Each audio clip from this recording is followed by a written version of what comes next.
The co-main. Listen, Ramos. Sean fell in love. I never seen some man fall in love. I've been in love. Oh, you really fell in love. I've been in love with Ramos. Okay.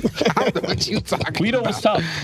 Yeah, he was. I was surprised. He was game. Yeah. He was He was surprised. game. Totally outgunned, but he Yeah. was tough. And the dude sparred Pacquiao, sparred Gervonta. That guy had been in with some champions in the gyms. I mean, sparring's obviously different than the fight, but he was a well-traveled journeyman. Yeah. Those lights weren't too bright for him. I mean, he showed up, right? So He's got a chin. yeah. What do you think about Ramos?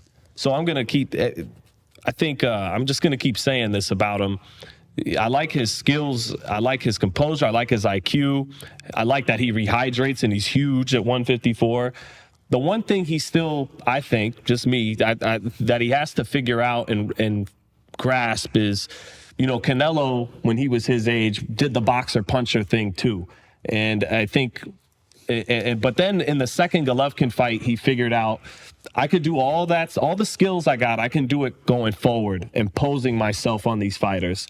And Ramos, his temperament, his natural styles, he's a boxer puncher. He's a very sharp, technically sound guy. Actually, he makes all the right moves for the most part, but I don't know if that style will translate at the highest level. That's what Antt said, and I was like, yeah, he do. Antt was like, he making all the right moves. I said, yeah, he is, but I'm the one in love with him.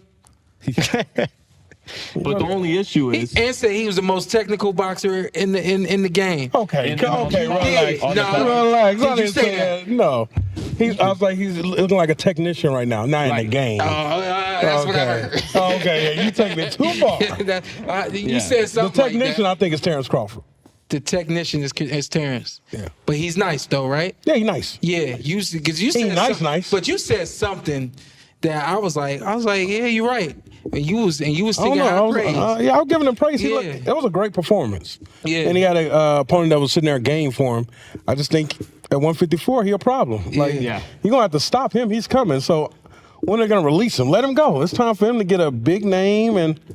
but what I was getting at was no, you're good. Sean did it. Like in the Erickson Lubin fight, even though a lot of people, Canelo included, thought he won that fight. That fight got away from him, and part of it is because he tried to fight that style against somebody who's more athletic than he is. And when he runs into that, because he's going to run into that again, he's got to find a way. I don't know how. I'm not the boxing trainer, but he's got to find a way to implement all those skills and the way he turns over his shots and all the technical precision, but find a way to do it on the front foot a little bit more and impose his strength and his will on these guys a little bit, because it's almost like a basketball player that has a good jump shot, but he's letting you off the hook. The defense wants you to take that jumper as opposed to taking it to the rim, getting physical, and more like Sean.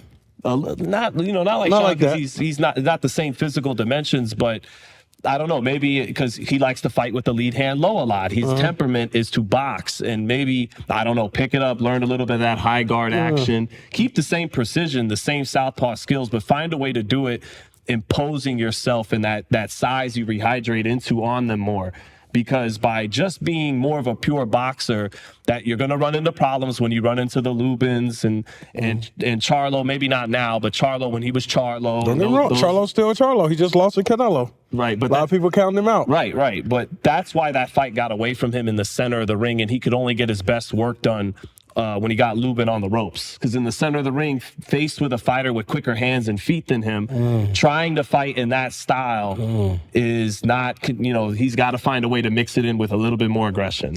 Yeah, I think when he can fight at that middle distance, he can control the fight, right? I think he did a great job of that the other night. I think it's when you see him in there with somebody that maybe doesn't allow him to control that middle distance, that somebody that's more fleet-footed, fast hands, can kind of pivot around a lot. I'd be really interested to see who they put him in there with next and how that may work for him.